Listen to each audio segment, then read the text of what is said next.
walk of the wild ones, into the woods and the darkness, rebirth the ways of the ancient ones. Welcome, dear one, to the Emily Alexina podcast. I'm Emily, and I'm interested in finding and nourishing our highest human potential. I believe humans have much more beauty and goodness to share with each other and with nature, much more than we have expressed in recent centuries, although we have seen glimpses of it. I'm excited about our future.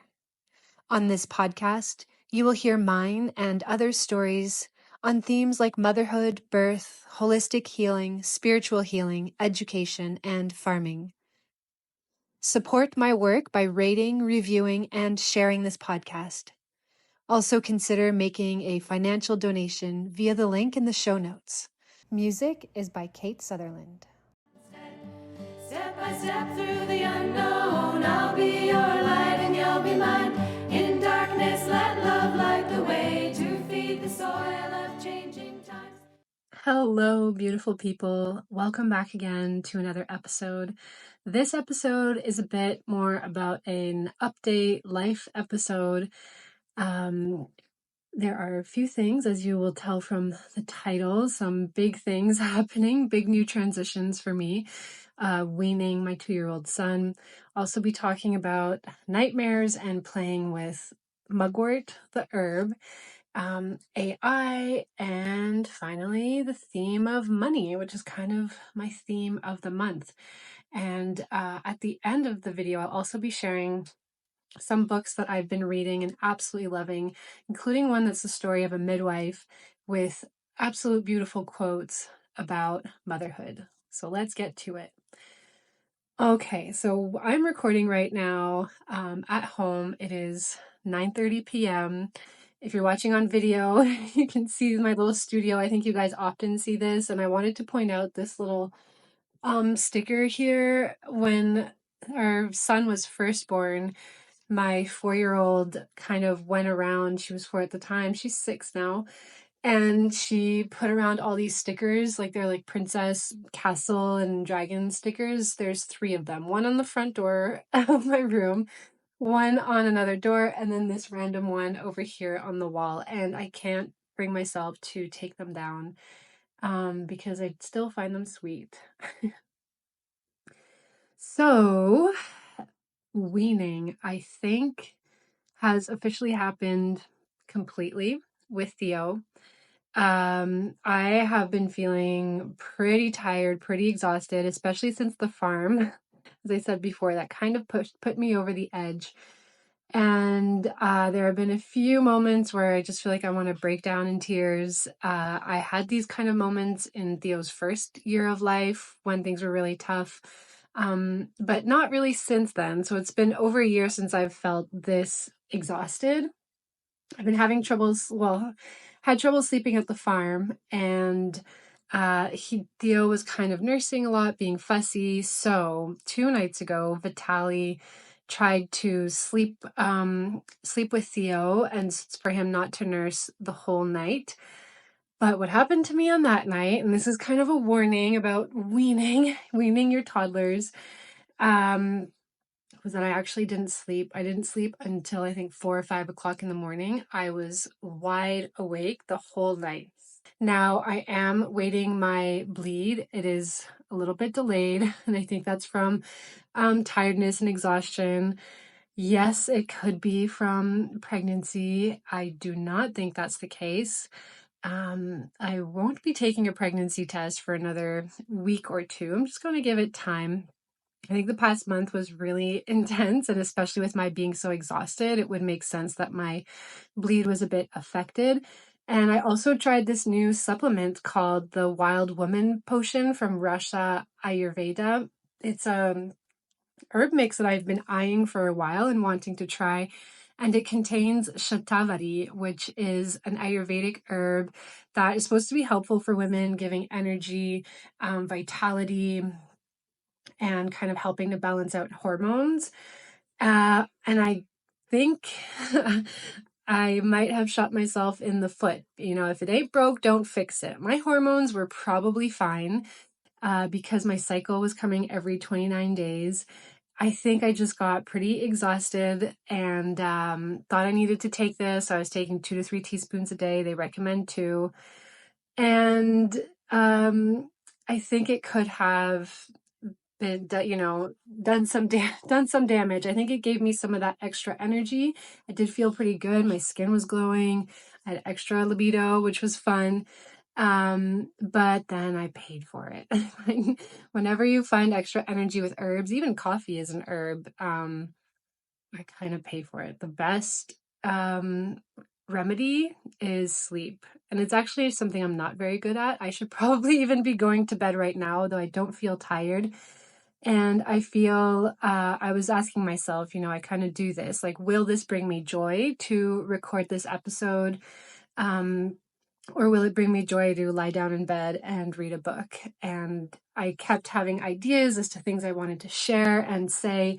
And I felt like it would bring me joy. It would feel like talking to a friend. I haven't really talked to anyone except for via text, a few people.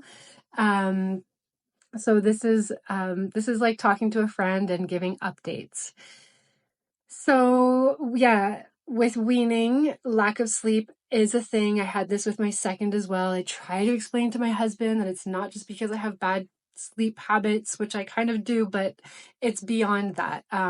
When we're nursing actually releases oxytocin. It releases, I think it releases relaxin. I'm not sure. But it does release a whole bunch of hormones that help us to relax. And so I find that my body waits for the 11 p.m. feed. Theo's usually asleep by 9-ish. And at 11 p.m., he's up again. He wants to nurse and then he falls back asleep. And my body was waiting for that 11 p.m. feed so that I could fall asleep afterwards.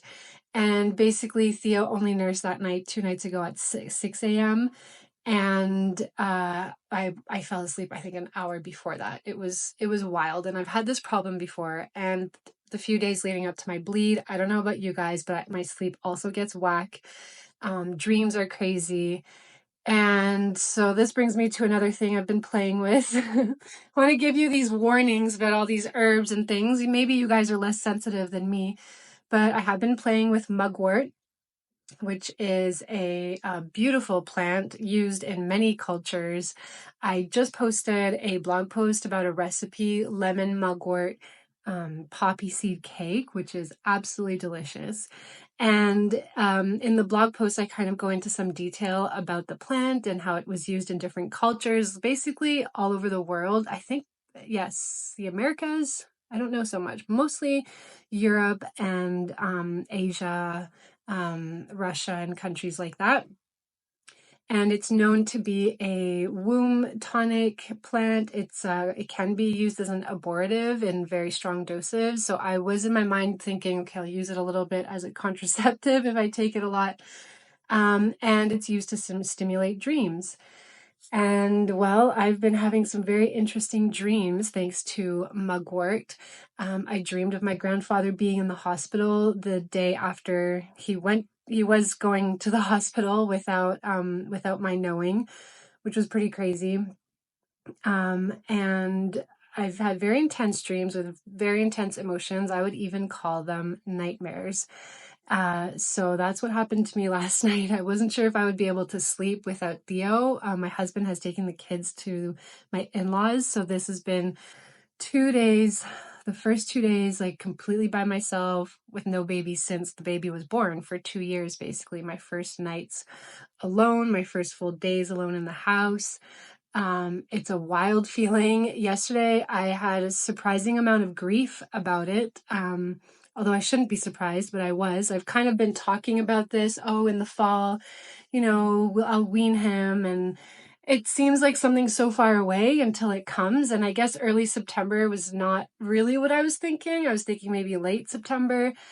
But when the opportunity presents itself, you kind of have to take it. And I even told my husband, like, maybe we'll just do night weaning, not during the day, because it's really nice to have that connection with him. There are moments where I certainly enjoy nursing him still.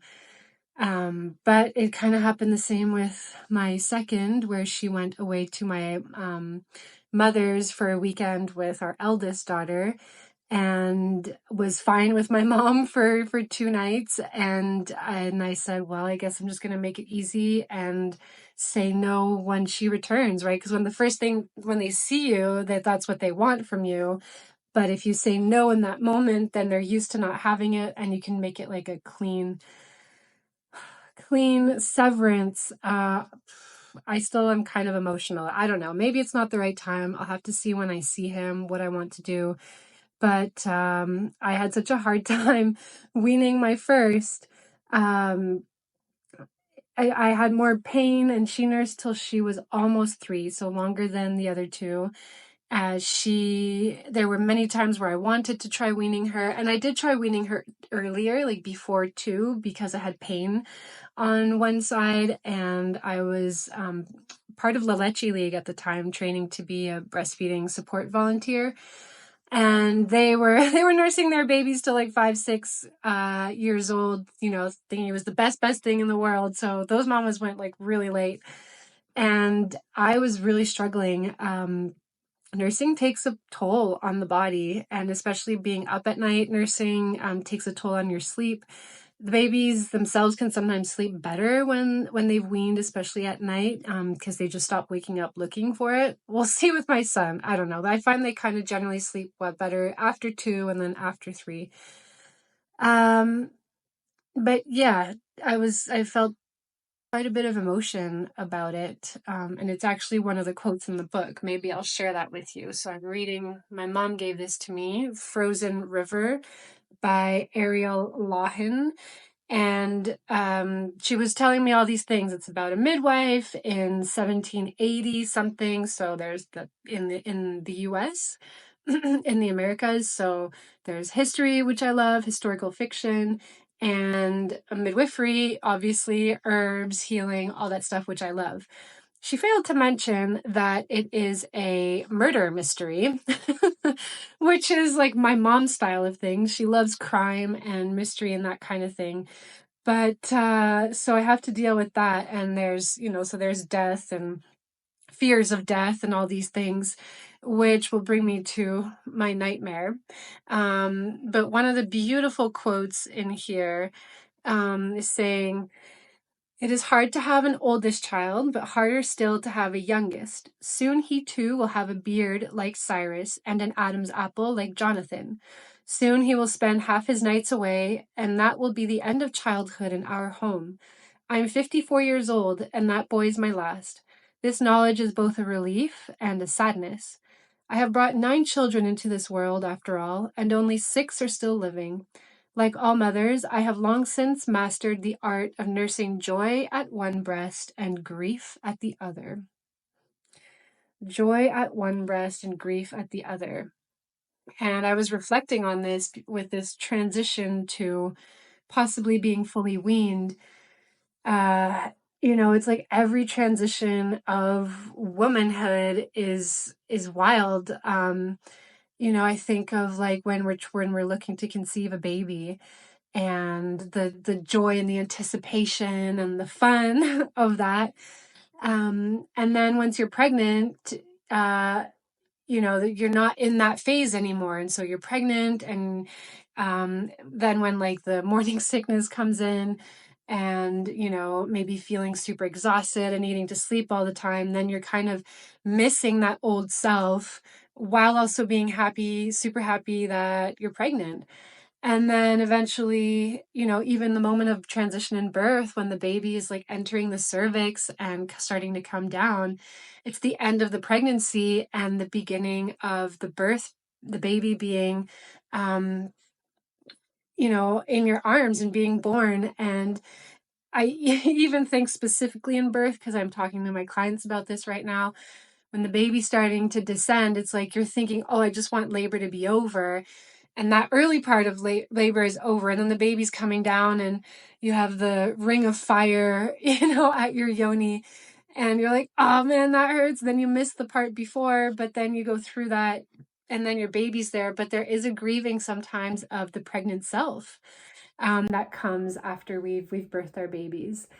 There's a special joy and magic in being pregnant, in the anticipation of meeting this mystery baby. It's a really special thing.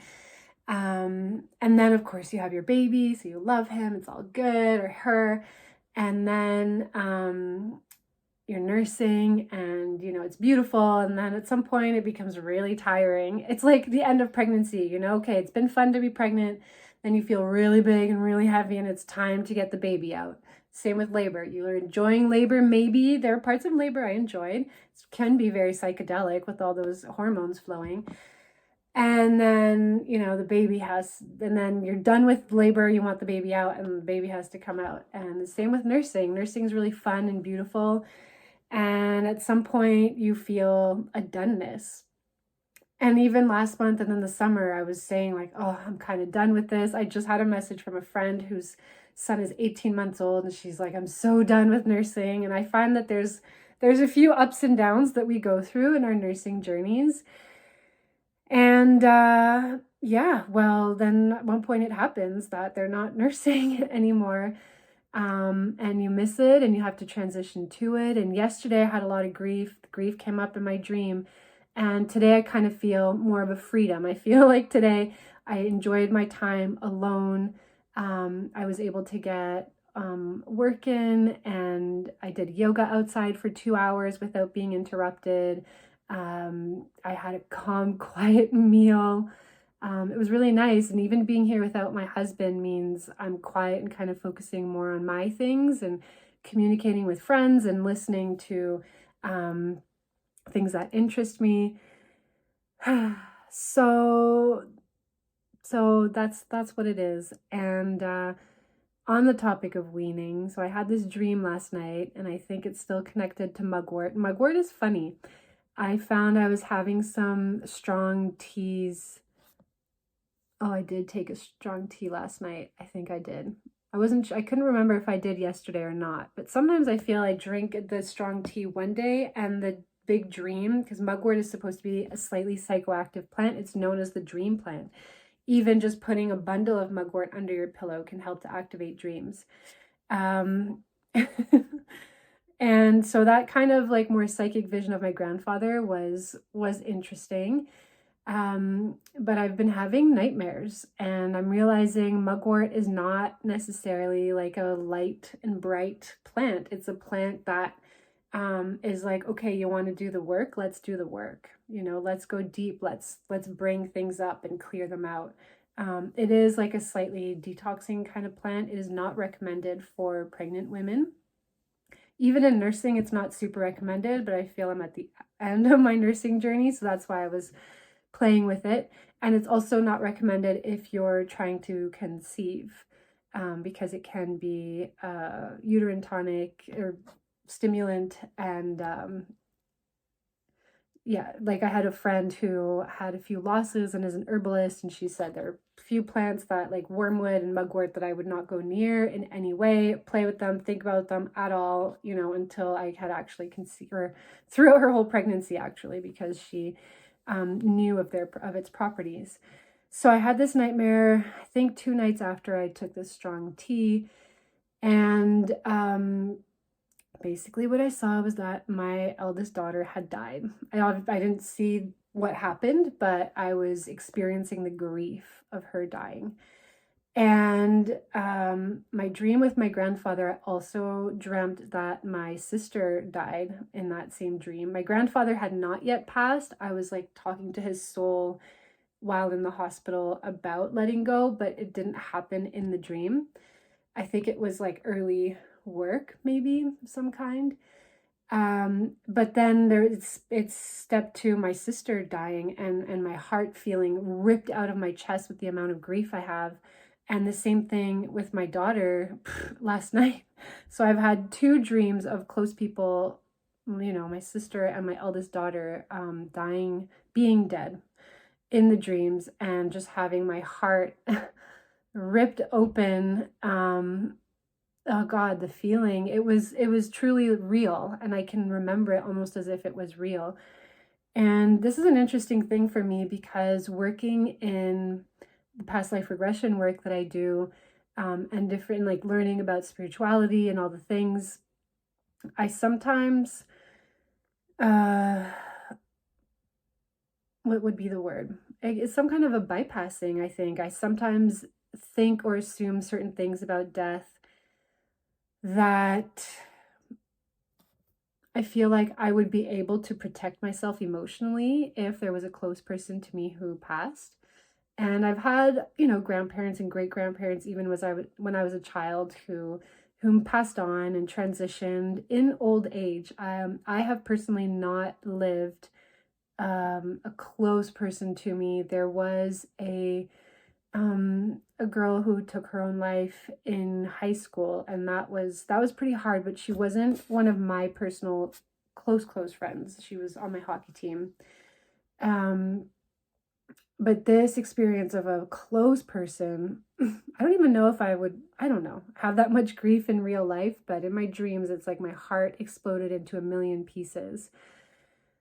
Well, especially for my own child. And it made me realize that I think I try to protect myself emotionally by rationally explaining death, and that if anything were to happen, I would have to allow myself to experience the full grief, and it would be heartbreaking, and there would be scars that I would carry for the rest of my life after that.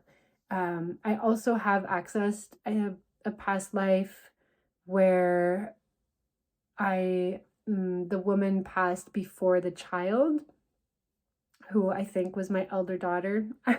Let me know if this is, I don't know, I'm going off tangents here.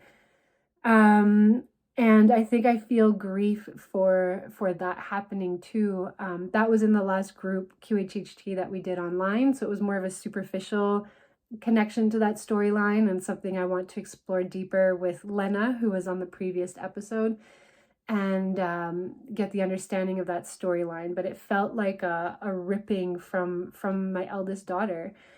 And so bringing in AI, I've been playing with ChapGPT, and I asked AI to help me understand the dream, and it gave me a few different things.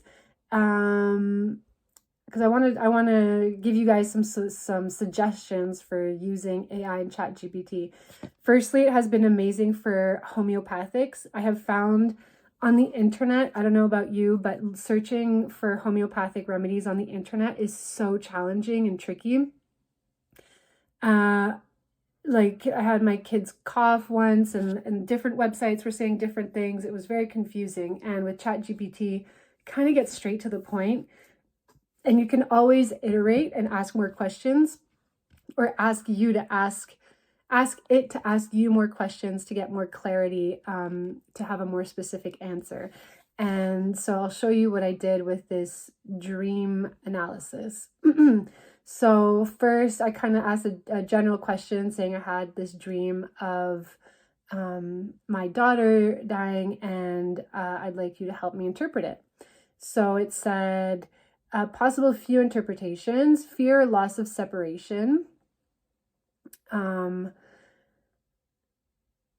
Feelings of separation and losing connection. I think this is regarding my sister, what happened, and I called her. We had a great conversation, and there wasn't any specific problem, so I don't know what that dream was about, but I called her. Transformation and growth. Death can represent a transformation. Your daughter may be going through her own stages of growth, and it could symbolize her evolving onto a new stage. Yep, and she's definitely getting there. Grief over a shift in relationship dynamics. Process intense love or fear. It's common for parents to dream about their children in extreme situations because of the deep bond and protective instinct. And then it gave me some suggestions for reflection. And so later I asked about the Jungian version of this dream, because in the Jungian perspective, it's like everything is you in the dream. So it's not maybe necessarily about my daughter specifically, but about perhaps like myself as a child, or perhaps myself going through some kind of big change, right? Death is always transformation. So I asked for the Jungian interpretation. So that's the first thing. Number one, death as transformation. And this is like, this reminds me of pulling the death card in a tarot deck is always kind of a scary thing. Well, maybe, I don't know, it doesn't have to be, but I sometimes still feel that way. So from a Jungian perspective, death in dreams often represents a process of transformation or change rather than literal death. Signifies the end of one stage and the beginning of another in the psyche. This could symbolize a deep transformation occurring within yourself or your relationship with her. The child could also represent a part of you, perhaps your inner child or the maternal aspect of your personality, which is undergoing a significant change. Could be that this part of your identity is evolving, especially since you've been reflecting on the temporary separation from your children.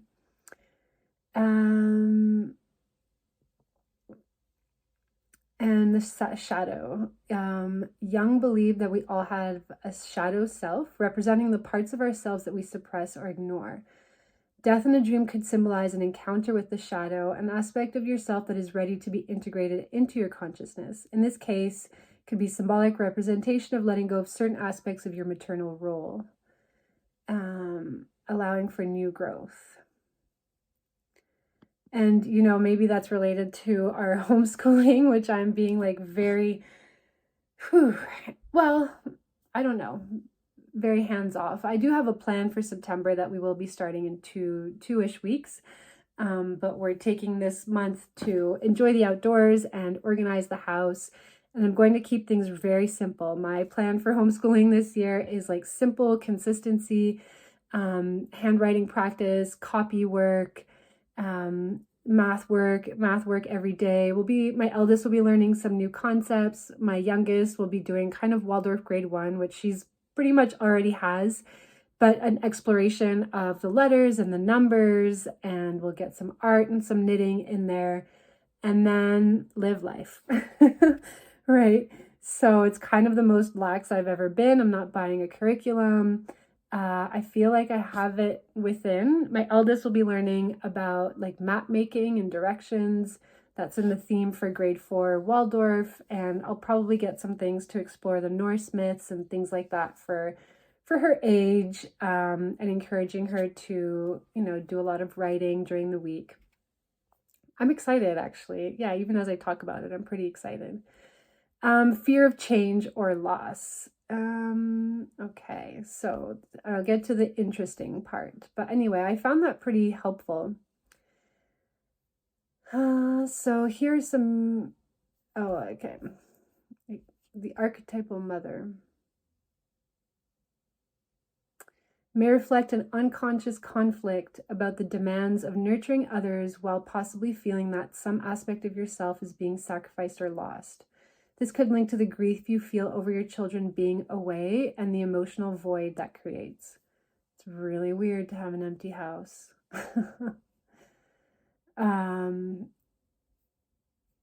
Okay. I'm going to skip over some of this because one of the fun prompts with ChapGPT is telling it how you want it to act, like what role you want it to take. So it'll kind of give it an idea as to how to speak and what perspective to speak from. And also, like I said, first ask me 5 questions to prepare your answer. So I said, now acting as a loving shamanic medicine woman, can you interpret the dream, giving me clarity and guidance for the next steps in my life? First, ask me 5 questions to prepare. So what did it ask me? How did you feel when you woke up? I think that's always important. I always ask people that when they tell me about a dream. The emotions in the dream and the emotions when they wake up. Have there been any significant changes or transitions spiritually, emotionally, physically? What is your current relationship with your daughter? How do you feel her energy is growing or shifting? Is there a specific area in your life where you feel you are being called to release something or let go in order to move forward? So this was an interesting thing that I'll come to. What are your personal spiritual practices or rituals that help you feel connected to your inner guidance or the spirit realm? And that was a beautiful question because I'll show you the answers that it gave. So I answered, kind of saying about things that are going on. Is there any specific area of your life where you feel you're being called to release something or let go in order to move forward? And when I was thinking about the inner child aspect, this month I'm focusing on money. It's my money month. Because there's an awesome online event happening. It's run by Katya Nova, and that's still live until I think September 18th is when the tickets close. And I am an affiliate for that. I'm so excited about this. So the link will be in the show notes to access the Wealthy Woman Vault. And she's been talking about this for I think 2 months now. So in my mind, I've always thought, okay, September will be my money month. I also plan to do a group QHHT in the week following. So that will be September 25th, I believe, on the Wednesday in the evening at 7 p.m. Eastern. So if that's something that interests you, the cost will be $44 because I'm inviting my friend Stephanie, who's a opera singer, sound alchemist, like Atlantean priestess, and training for her Reiki mastership. And she does this incredible work of channeling sound, like kind of being intuitively feeling the space or the person or the people and just channeling different sounds. And I've been working with her. She's my vocal coach and she's incredibly beautiful. And I heard her on a podcast do this channeling, and I was like, we got to do this for the money activation of QHHT. So I'm very excited for that.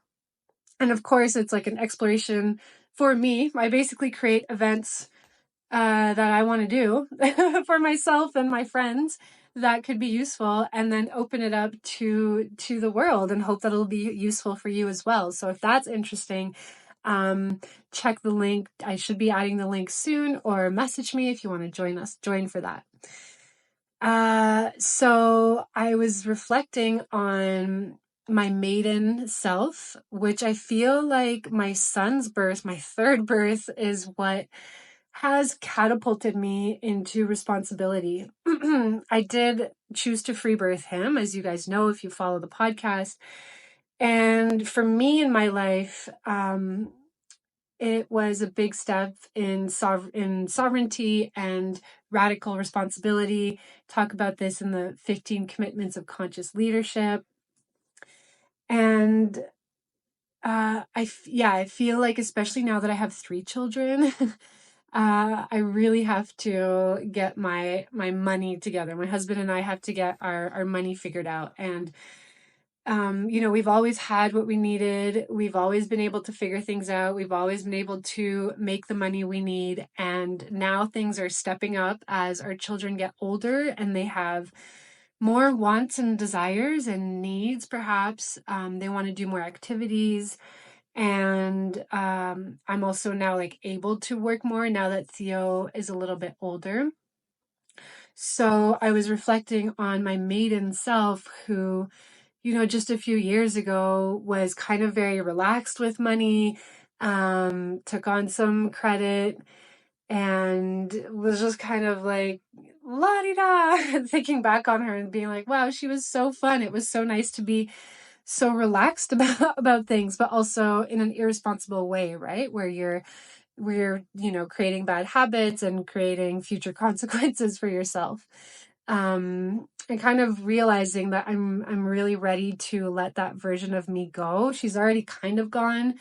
But it just hit me that whoa, I'm really not that same person, even that I was after my first two children. I feel it's a big part of what our son brought in for us. And 5, what are your personal spiritual practices? And that question kind of took me by surprise from ChapGPT. But I said, that I don't have much time for spiritual practice, but I like to work with the plants. I like to talk to trees. I like to work with water and pray to the roses and in my garden. And I said, maybe if you have a ritual or a prayer to suggest, that would be awesome. You know, I feel like with AI and ChatGPT, we're limited by our questions. We're limited by our ideas. And I'm going to talk about that a little bit after. Let's finish this. So here it says, now I will step into the role of a loving shamanic medicine woman to guide you through this dream's message and offer clarity. Dream interpretation and guidance. The death of your daughter in the dream carries potent medicine. In the shamanic tradition, death is never the end, but a sacred transformation, an invitation to let go and make space for new life. It is not the literal death of your child, but a symbolic message for you. 1. Grief as sacred release. You felt grief upon waking, but also a sense of release. This mirrors what you're experiencing in your waking life, the grief of weaning your son and feeling your daughter's growing independence.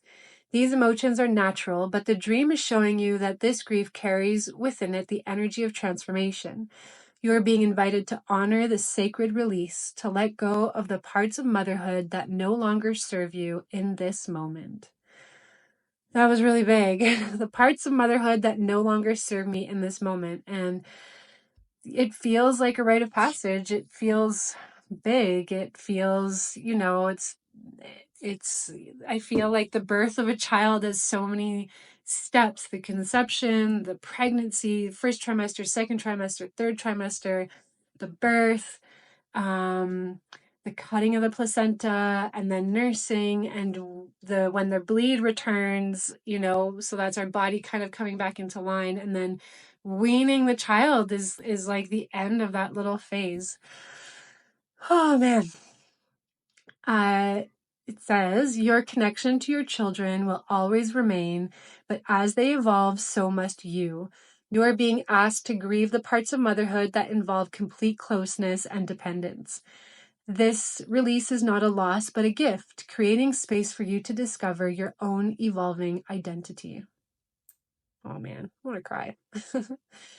2, balancing the maiden and the mother. The quote-unquote death of your daughter may also represent the death of your maiden self, who you mentioned had been carefree and perhaps a little naive about responsibilities.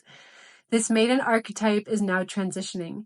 You are being called to merge her joy, innocence, and spontaneity with the grounded wisdom and responsibility of the mother archetype. This dream is guiding you to embrace a new form of maturity, one that still allows the maiden to live within you, but in a more harmonious way. There is no need to kill the maiden, only to allow her to evolve into someone who can dance with both freedom and responsibility. I mean, come on. Come on. That's so good, isn't it? I'm going to post this whole thing in a blog post on the website, so you'll be able to read it through if maybe some of this is helpful for you. 3, connection to self-healing. The fact that you spoke love and... Oh, yes. I've been having ear pain, which started actually after my son was born. I have had chronic ear pain for a big part of my life in my childhood, and especially after my first daughter was born, it came up really strong. And then it went away when we were raw vegan. So I don't know if the raw veganism helped clear my head. I do feel like it helped clear my head of some of the stagnation that I had there. And since my son, it's been flaring and kind of coming back and going away and coming back and going away. And I feel like I know that it's going to heal and I can heal it. Been trying to find different things. It's a kind of a 2-year process. I'll share more on that later. It feels really good right now. I made myself my own homeopathic thing for it. Anyway, let me know if that's something you want me to keep you updated on. I also feel like some breathing exercises really help to clear and balance those sides of the body. But listen to what it says. 3, connection to self and healing. The fact that you spoke... Okay, so before going to bed, I was talking to a friend. Okay, let me rephrase this. when I was asking ChapGPT about homeopathic remedies for my ear, it had a few suggestions, and it was saying that one of the remedies was for feeling unheard.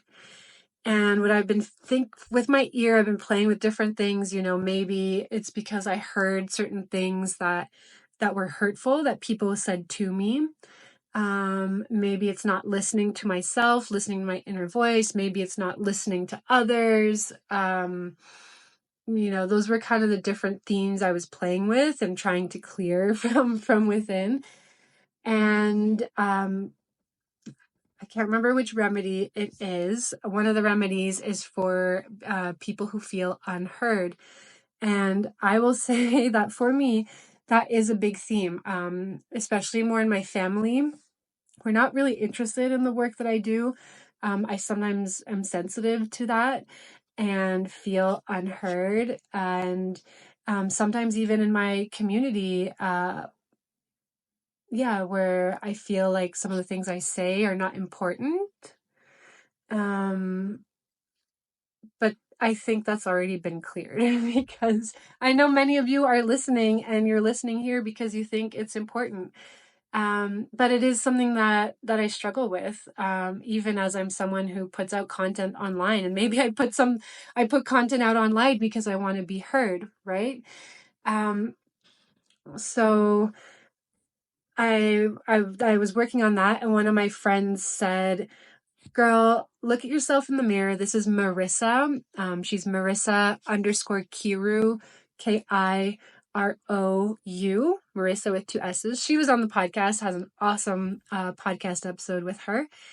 And she said, "Girl, just look yourself in the mirror. And have you ever done mirror work? Look yourself in the eye and tell yourself, I hear you, I see you, I'm proud of you. I'm proud of how you birthed your son and all the inner work it took to do that. I really see you and everything that you're doing, and I hear you." So I did that right before bed, and I told ChatGPT about that. Okay, so it says, "The fact that you spoke loving words to yourself before bed is powerful medicine. You are acknowledging the need to be seen and heard, a theme that ties into your ear pain. This pain in your right ear, the side often linked to action and masculine energy, may represent the struggle between fully hearing yourself and the world, especially when it comes to stepping into a more responsible and active role in your life, including your financial responsibilities. Your dream might be encouraging you to listen to your inner voice as you wean your son and step into more time and space for yourself. It's time to tune in deeply to your soul's desire and what your evolving self needs in this phase of life." Yeah, so that's beautiful. It's just beautiful. Next steps and rituals. So it gave me 3 beautiful rituals to do. 1, water ritual for grief and release. It says, work with water, go to a river, speak to the water, and release the emotions and let the water carry it away for you. You can also take rose petals from the garden and offer them to the water as a symbol of beauty and new beginnings. I talk to the river a lot. I like to build a relationship with her. I'm very close to the river, and today I even had to pump some milk from myself because I was feeling a bit full, to relieve some of that fullness. And I think what I'm going to do is actually do these rituals with my children, with my son. I didn't do any kind of weaning ritual with my daughters, but he might be our last child. My inner voice keeps telling me there's one more, and I kind of pray for the miracle that we can do that in a responsible way, taking care of everyone. But he could be our last child. I don't know. So I pumped some milk, and I think we can use that and offer some of that to the garden and to the river as well. And I realized I wanted the kids, and especially Theo, to be a part of that.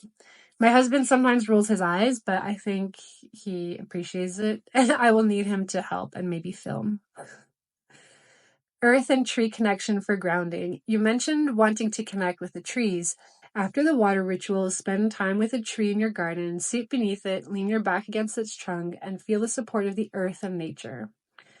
You can ask for the tree for wisdom to balance the maiden and mother within you, or imagine the tree's roots growing deep into the earth, grounding you as you integrate both joy and responsibility together. And I love that. Joy and responsibility, right? That's kind of my mantra. Maybe that will be my mantra. We don't have any big trees near us, but there's a beautiful tree by the river that's a willow, and it's got all these branches. And when we first moved up here, that was my first tree friend.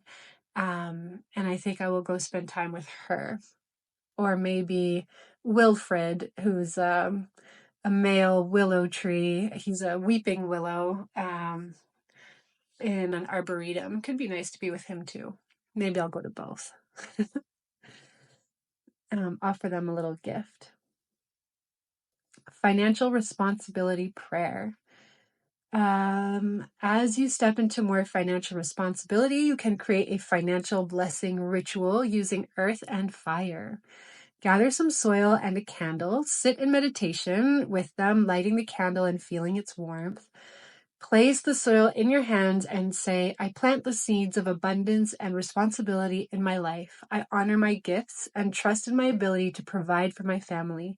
Just as the earth nurtures new growth, I nurture my evolving self. I mean, come on. How good is that? Isn't it good? I think it's really good. Now I don't know about bringing soil into the house, but you know what I'm going to do with this?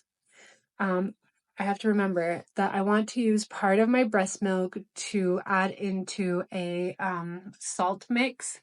And if you've ever been to circles where they make a salt bowl, and basically everyone's told to bring something to add to the salt bowl, and you mix it up, and then you separate it, and everyone gets their magic salts that they can use throughout the year. The last salt bowl I made, I was praying for a child. Oh no, before I was pregnant, I was praying for a child and for a son. And the last one I did, was it last December? Theo was small, so it was 2022, almost 2 years ago. I was praying for financial abundance. So that one has maybe taken a little longer to come to fruition. But most people who lead circles have a master salt mix that they keep. And basically, you can keep that master one for for many, many, many years and decades, and it could be passed down to my daughters, which sounds lovely. And basically, when you make a big master one, or a big bowl in a circle to share with the women, you add a little bit from the master and you mix it in, and you take some of that and put it into the master. So then all the prayers are mixed in.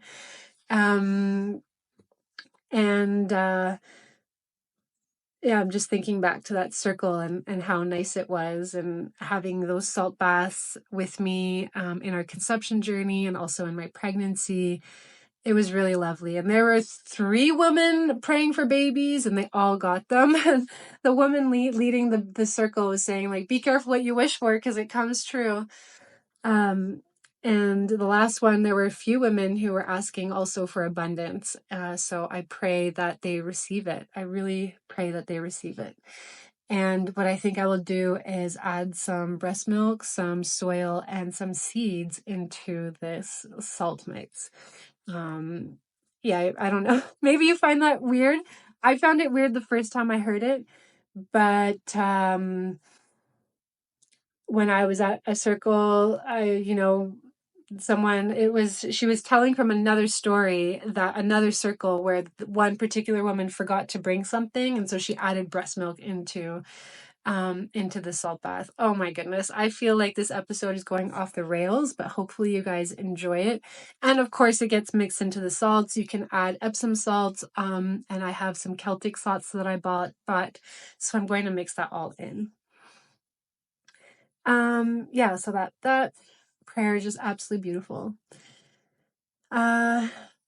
final guidance. You are at a powerful threshold of transformation, Emily. This dream is a sacred calling to honor the cycles of life and motherhood, to let go of old patterns, and to step confidently into a new phase of personal and spiritual growth. Your connection with the earth, plants, water, and trees is a deep source of wisdom. Draw on these allies as you navigate this sacred passage. Take your time, honor your emotions, and trust that your heart knows how to balance the beauty of freedom with the strength of responsibility. You are guided and you are loved. Come on, it's so good, isn't it? So now I've kind of reflected on this whole AI thing because I had some moments today where I was like, oh my God, this is amazing. I need to keep asking it questions. And I think there's definitely a balance. And a part of me was thinking, how can I make this more human? You know, I would usually reach out to a friend and ask and have a discussion. But now instead of doing that, I'm talking to AI. So what I did is I started with AI, shared the AI responses with my friends, and then had discussions, because the human relationships that we have are so important. ChapGPT does not have a heart. You know, I mean, I guess we can have a relationship with it, and it can fuel our needs. I don't know, our emotional needs, maybe. But I felt like I wanted to bring in the human aspect. And so part of that was sharing directly with friends and having interesting conversations with them, and also sharing to you directly so that it can help other humans, and it can kind of foster our relationship and our communication. Okay, we're doing pretty good. I have 10 minutes left to talk about the books that I'm reading right now. Always got a lot of books, guys, and I wanted to do, I will do book reviews, hopefully, on all of these, but if I don't get to them, I want to talk about them here, because those of you listening to this might be interested in these books. So this is Ode to Minoa. This is definitely a book. Do not judge a book by its cover. Okay, look at the cover of this book. Pretty weird. When I first saw it, I was like, oh no, like, I don't know if I want to read this. What is it going to be about? Vitaly actually likes it in a way. I don't know. He's got some weird taste. He was like, I don't think it's that bad. But I think this book could have a different cover, to be honest. I think that girl, yeah, it's, I don't know. Anyway, it was about snakes. It's a historical fiction story about a woman living on the island of Crete in Minoan culture. So they're saying this was in the Bronze Age, and I'm gonna ask ChatGPT quickly. What years is the Bronze Age? I.e. Minoan Crete. Let's see what it says. 3000 BCE to 1100 BCE. So Middle Minoan is the height of the Minoan civilization, with the famous places like Knossos being built in 2000 to 1600 BCE. Wow, so a long time ago. So that's the Bronze Age. Okay. So see, I'm learning things here. So it's like before the Romans and maybe even before Greece.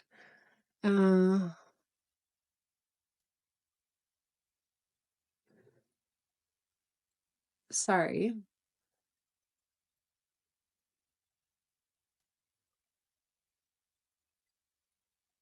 So before Greece entered its classical height, the Mycenaean civilization peaked.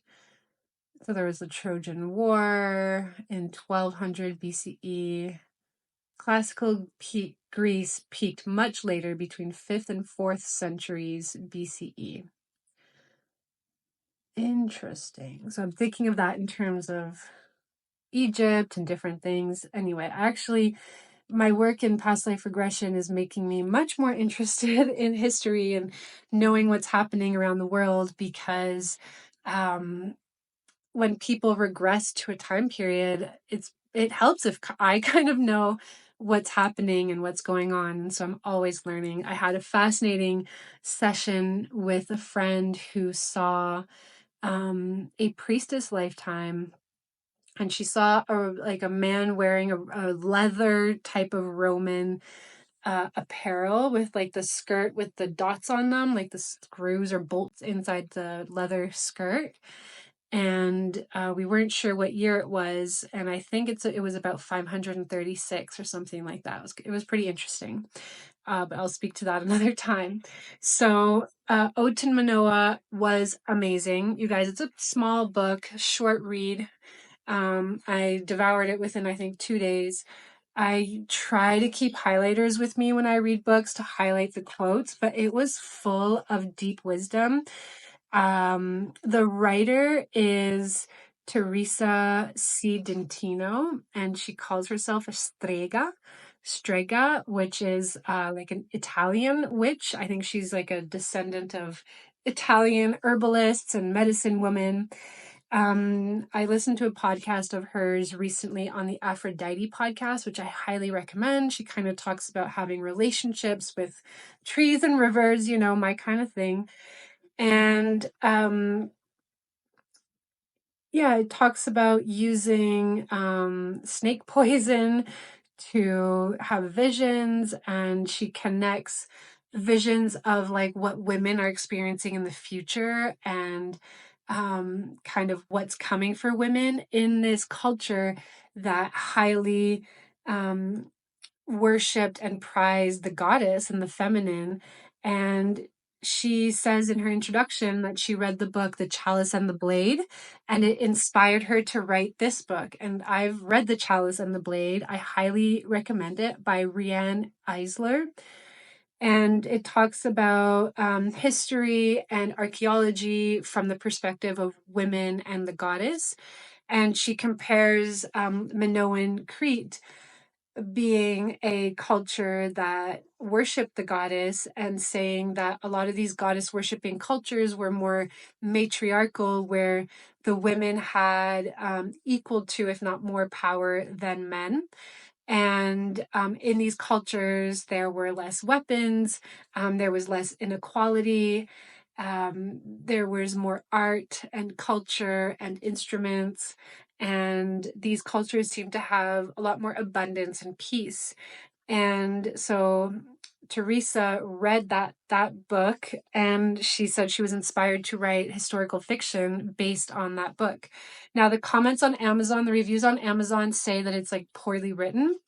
I would say it's like basically written, but I like the simplicity of it. I think this will be a cool book for teenagers. It also talks about like how these people could have approached sexuality. Women had more kind of freedom. There was less judgment. It's very similar to the Lifetime in Lemuria that I kind of saw, where women could choose the partners that they wanted to be with. Sometimes it was lifetime partners, sometimes it was different partners for different children, and all of that was like much more fluid in this culture, because the women took care of the women and the children, and they had such a beautiful culture of raising children and supporting mothers, that it didn't fall on the backs of the fathers. It was more like a communal thing. The community was raising the children, rather than an isolated parental unit. And I'm not saying that that's all good on one side and all bad on the other. I think that some of the aspects of these kind of matriarchal societies could have their own problems, for sure. And that sometimes having separation and marriage, obviously, can be very good. But I like stepping into a world where there's more fluidity anyway, and more acceptance and community support, for sure. Frozen River, I've already talked about. One of the crazy things I learned about in this book is about the law in those years. Holy moly, this is making me like I don't need to be more angry at the men of the Inquisition and the church of those times, but this book is kind of doing that. What did I highlight here?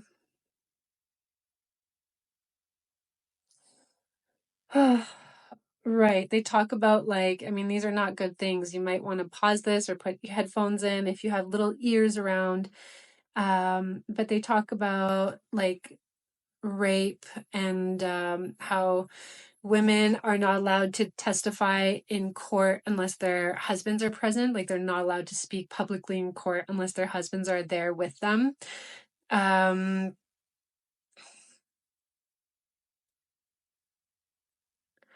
so it says I could give them okay.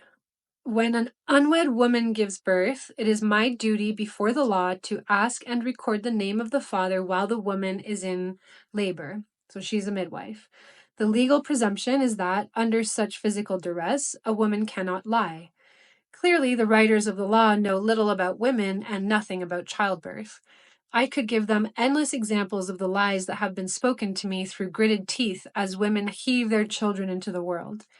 Regardless, the law, passed 4 years ago by the Massachusetts General Assembly, is bluntly titled An Act for the Punishment of Fornication and for the Maintenance of Bastard Children.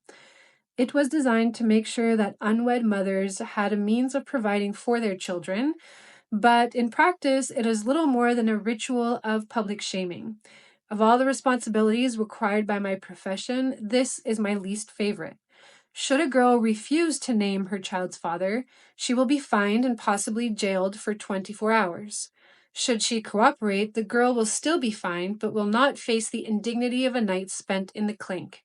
Repeat offenders find themselves subject to higher fines and longer sentences. Yet the men involved in these cases escape both forms of punishment. There is no law pertaining to male fornication, unless one considers being forced to provide for one's own child a punishment. So I guess at least the father is forced to provide for his child if he is named, but they don't receive a punishment. And there's also this case where this woman is saying that she was raped and got a child from the rape, and now they're saying that she has to prove that it in fact was rape, and if she can't, then she's going to be accused of this fornication thing, which only falls on her shoulders. And anyway, it's just wild. The backwards world of what women have gone through is wild. It's just wild. And lastly, I'm reading Sacred Economics by Child Eisenstein. This is a bigger one. I have it on Audible, but I wanted to be able to highlight some things. And now that I have the whole book, I'm a little intimidated. And I'm kind of distracted by this midwifery book. But because of my September money month, this is one that I want to explore. And basically, I'm taking in all the kind of works on money that I feel are aligned with my priorities and my values about life and the world, and caring for mothers and children and the planet are basically at the forefront of my priorities. And see here, he says Sacred Economics, Money, Gift, and Society in the Age of Transition. So he kind of talks about gift economy over money economy, and making money like sacred. I'm going to stop talking because I'm getting tired and I haven't finished reading the book. So let me finish reading it, highlight some things, and get back to you guys. But before I finish, I want to talk to you guys about the Wealthy Woman Vault 2.0 2024 that is coming mid-September, September 17, 18, 19. I'm also very excited about this because my birthday is September 16th. So apparently there's an eclipse happening on the 17th. I have heard that when your birthday falls really close to the eclipses, it means that like special changes could be happening. I'll keep you guys updated. We'll update you next year. And so 17, 18, 19 is when the live event of the vault is happening. I did the vault last year. There was an offering. This is done by Katya Nova. She's nurturing novas on Instagram.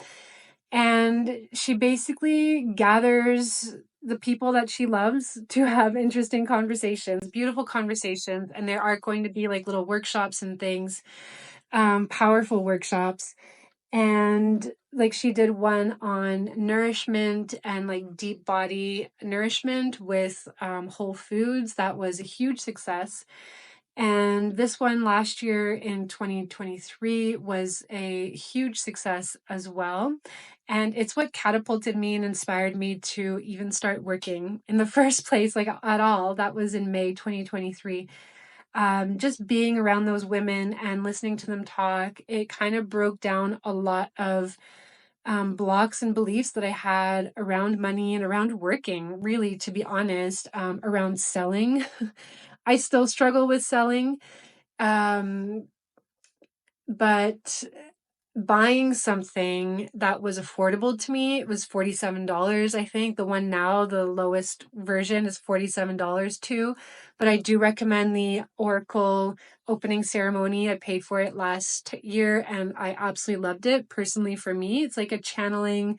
Last time it was on the theme of Atlantis and Lemuria, and she says she like clears past lives. It's kind of Heidi flighty, but for some reason I loved it and felt it was powerful, and it sent me down this whole journey of Lemuria and Atlantis, and I uncovered some really cool things. So I personally loved it.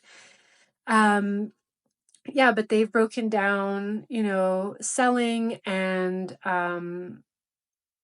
a bunch of money barriers that I definitely had. So if that's something that feels aligned for you right now, the theme is moving money through the hands of women. Um, it's pretty cool. I would look into it. I'll put the information in the show notes. That's the Wealthy Woman Vault.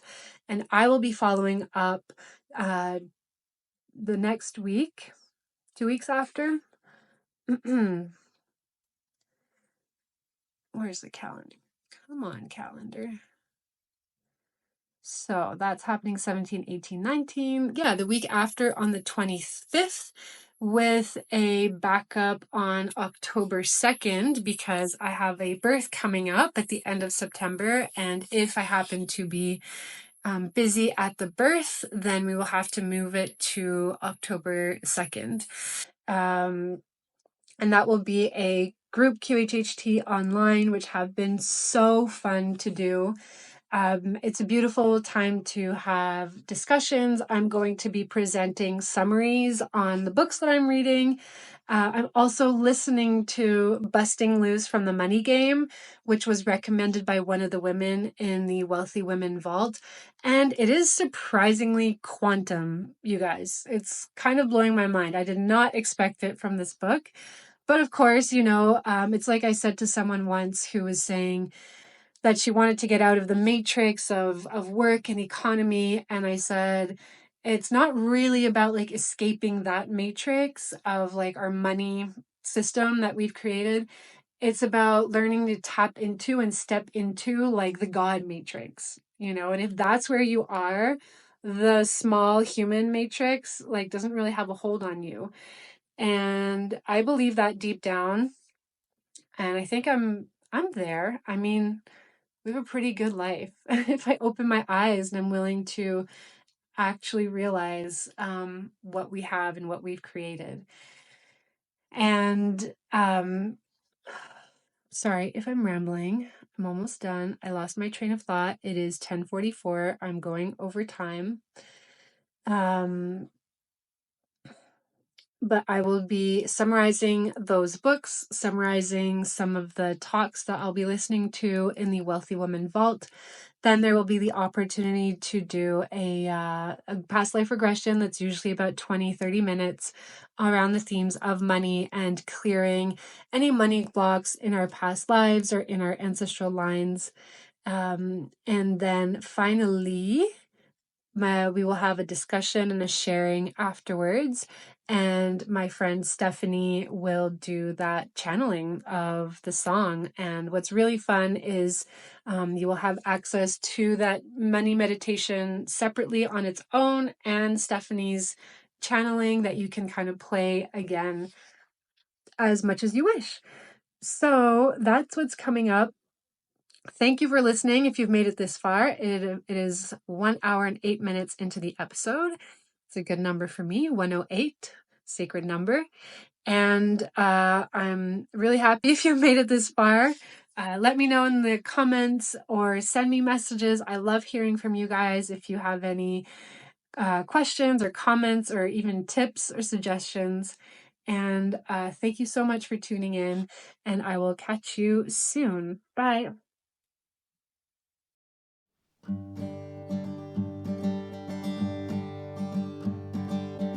Follow the walk of the wild ones into the woods and the darkness. Rebirth the ways of the ancient ones whose tracks were washed away in blood. It falls to us now to open up and taste beyond what we've been fed. Take up the phoenix fire of cleansing, change to light the path instead. Follow the walk of the wild ones into the woods and the darkness. Rebirth the ways of the ancient ones whose tracks were washed away in blood. It falls to us now to open up and taste beyond what we've been fed. Take up the phoenix fire of cleansing, change to light the path instead. Step by step through the unknown, I'll be your light and you'll be mine. In darkness let love light the way to feed the soil of changing times. Step by step through the unknown, I'll be your light and you'll be mine. In darkness let love light the way to feed the soil of changing times. Follow the walk of the wild ones into the woods and the darkness. Rebirth the ways of the ancient ones whose tracks were washed away in blood. It falls to us now to open up and taste beyond what we've been fed. Take up the phoenix fire of cleansing, change to light the path instead. Step by step through the unknown, I'll be your light and you'll be mine. In darkness let love light the way to feed the soil of changing times. Step by step through the unknown, I'll be your light and you'll be mine. In darkness let love light the way to feed the soil of changing times.